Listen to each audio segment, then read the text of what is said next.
Парламент полиэтилен баштыктарын Кыргызстандын аймагына ташууга, өндүрүүгө жана сатууга тыюу салган мыйзам долбоорун жактырган. Ага ылайык мындай баштыктарды 1-январдан тарта өндүрүүгө, 1-июндан баштап сатууга жана таратууга тыюу салынган. Полимер пленкасынын ордуна жерге сиңип жок болуп кеткен био баштыктарды колдонуу каралууда. Биринчи реттен мамлекеттин чыгарып аткан указын туура колдонуш керек. Угуш керек да, баш ийиш керек.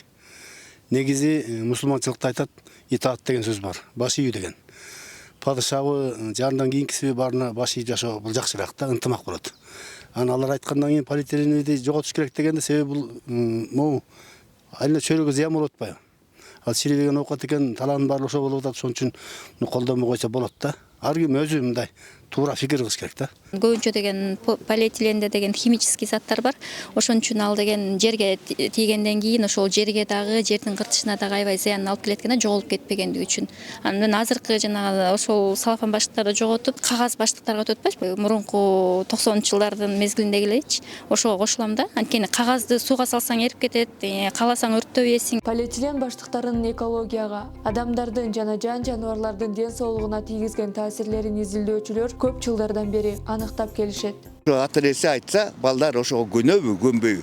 Кайсы кылымда жашап атасың десем, билбейм деген балдар бар экен.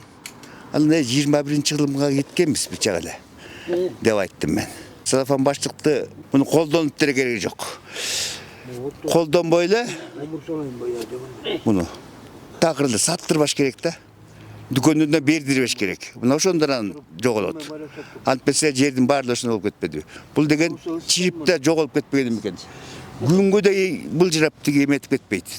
Тура берет. Кагаз пакет жакшы болуп атат, бирок бир аз кымбатыраак болуп атат да населениягачы. Эки салафандар чыгып атпайбы? Ошолор да жакшы болуп атат. Деңизди сактоо боюнча коммерциялык эмес борбордун маалыматы боюнча полиэтилен баштыктары сууну булгаган жана көл жээктерин тазалоо учурундагы эң көп табылган таштандылардын бири. Мындай полиэтилен баары пакеттери шамал болгондо учат, баары бир делечи мындай мусорго таштаган күндө деле. Эң жакшы, эң туура эле көлдүн жээгинен келип атабыз, таптаза сонун.